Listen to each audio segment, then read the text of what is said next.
Hey you guys, it's Britt. Tonight I wanted to talk to you for a few minutes about the Sacconejolys. I had something that came across my radar and I wanted to share my thoughts. So if you're interested, please keep watching.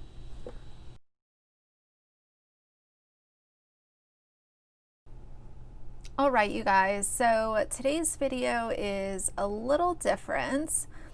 I subscribe to Sloan here on YouTube, and his channel is growing so quickly. I'm so happy for him. I adore him, and I saw a video that he did discussing the Sacconejolys' son, who is experimenting with playing dress up and wearing dresses and wearing girls' shoes. And I immediately thought, because of what I've seen about the Sacconejolys, that this was for views. I'm not saying that the child is not doing these things. I'm saying that they're uploading the videos for views and clicks. It's just going to be another avenue that they go down in order to drive views, and I don't like it. So I'm going to give you guys some of my thoughts, tell you what's going on. Basically, their 6-year-old son has started to wear dresses, and they have started to create content around the fact that he's wearing girls' clothes. Here's my whole thing with girl clothes, boy clothes. I just look at clothes as clothes. Like, you know, you could say because I wear jeans that those are boys because they're pants. Like, the whole thing with that, I don't care. I don't think that it's that big of a deal. You know, the whole thing where you put little girls in pink and little boys in blue, like, I think that whole thing is like very outdated, and who cares? Like, the whole assigning colors to genders and that thing, I don't really look at it that way. I just look at color and I look at clothes, and if you're comfortable wearing pants or you're comfortable wearing these sandals, then wear them. But here's where my problem comes in. This is another example of a family vlogger using something that doesn't need to be uploaded to YouTube. They are uploading it, and they're using it for driving traffic to their channel. And I think that some people might look at this and say, well, maybe they're raising awareness. Maybe they want to show people on YouTube and on the internet what's going on. And my immediate reaction to that would be, if you're trying to raise awareness, then it could be one video, letting people know what's going on. The video doesn't need to be monetized, and leave it at that. But in my opinion, it doesn't belong on YouTube. Now, as most of you probably know, I don't have kids, but my sort of whole viewpoint on this is that kids, I have seen many kids play dress up on both sides, and some stick with it and some grow out of it, and that's all good. I think it's incredible for kids to feel comfortable enough to wear what they are comfortable wearing, whether that's a dress, whether it's a shoe, whether it's whatever. I have a problem with the parents influencing the child's decisions in order to get views and money. The whole thing that I see with so many of these family vloggers is that if the child is doing something at home, instead of allowing it to be a memory for the family, they turn it into, let's turn the camera on, let's make this a whole series. We can talk about it all of the time. We can talk about it on a podcast. We can make numerous videos around this one, you know, thing that the child is doing at home, instead of it just being a memory for behind closed doors and for the people who live in that household to experience with that child. The second part of my problem with the Sacconejolys disclosing this and making videos about it is that they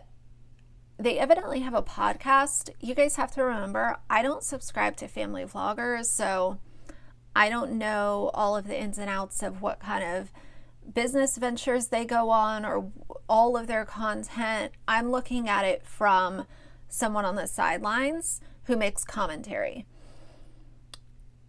They evidently have a podcast, and they came out on the podcast and said, "Our son is gay. Now what?" First of all, I don't really like that title, but let's leave the title to the side for a moment. If they're saying that because he's wearing a dress and wanting to wear girls' shoes, I don't think that wearing those clothing items necessarily equates to the child being gay. That's just my personal opinion. Maybe I'm wrong, but I don't think that those two, one doesn't necessarily equal the other, and vice versa. Now, the thing that I'll say is none of this belongs on YouTube or the internet. I will give them credit where credit is due, and that they are being supportive of their child and allowing him to express what he wants to express. So it's like, that's good on them for that, but then you look at the fact that they are putting all of these videos out and creating content around it. So are you being supportive for the cameras so that you can continue to make content around this? Because at the end of the day, based on what I've seen with all these family vloggers, it all comes down to the mighty dollar with them. Let's be honest. You know, they can sit there and say, "Oh, these are for memories for our family," all day long. But if it was memories for your family, then not everything would be monetized and not every single thing would be put on the internet. It would be special occasions once in a while.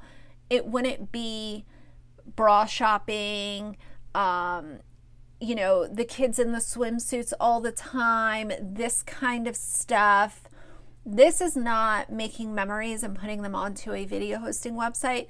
This is parents wanting to create content around their kids so that they are able to stay home and become millionaires. That's just how I see it, and nothing is ever going to change my opinion on that.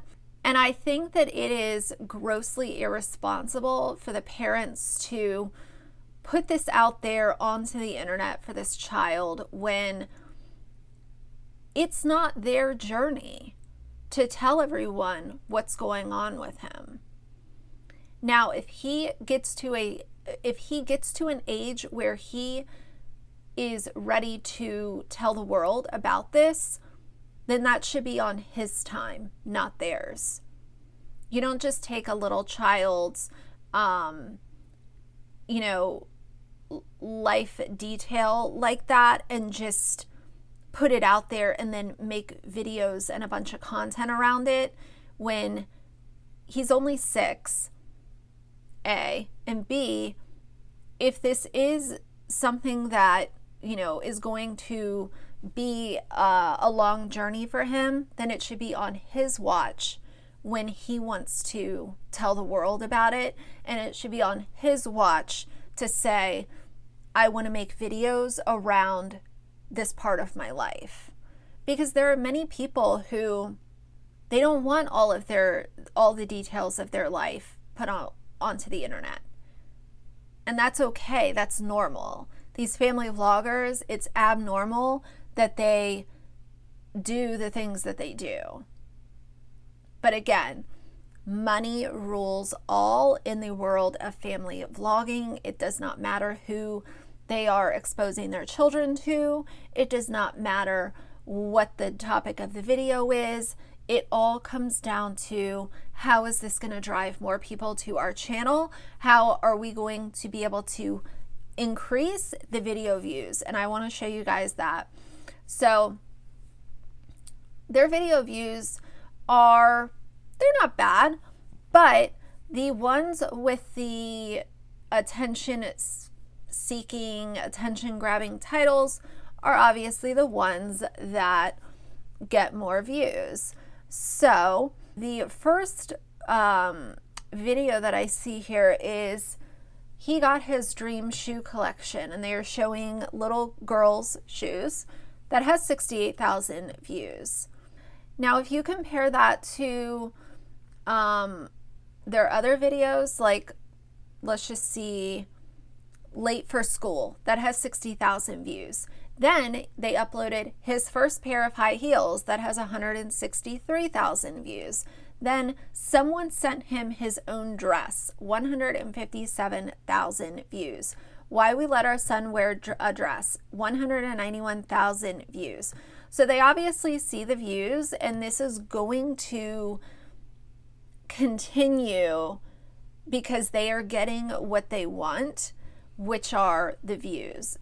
Now, when I click on their videos, I don't get the ad in the beginning, but I do get an overlay ad. So they are collecting revenue on these videos.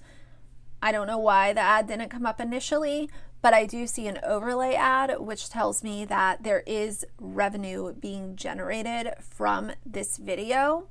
So I'm not sure if that's normal across all of their videos. Let me click on one more.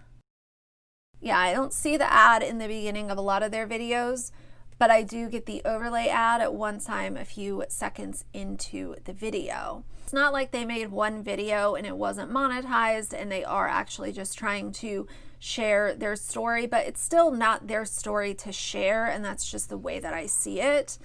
So this is obviously going to be something that they continue to go with, but my heart always breaks for people who have their story told, especially when it's something as intimate as this is.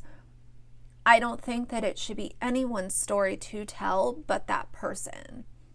Again, am I surprised? No, but this is just the world that we live in when it comes to family vloggers on YouTube. They're sharing very intimate details of their children's lives, and that's just, it is what it is. Like, I don't know. Until YouTube steps in and decides to say you're not allowed to monetize content with kids under the age of 13, we're not going to see any change.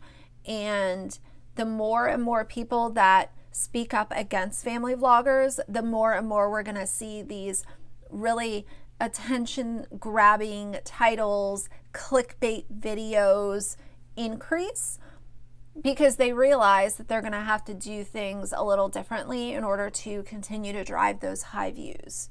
At the end of the day, I just think that this should have been kept private, and I don't think that it should have been something that content was created around. That's how I feel about it. But anyway, I did want to share my opinions on this. If you guys like the video, please leave a like and a comment. And if you'd like to see more from me in the future, please subscribe. I'll see you guys soon. Bye.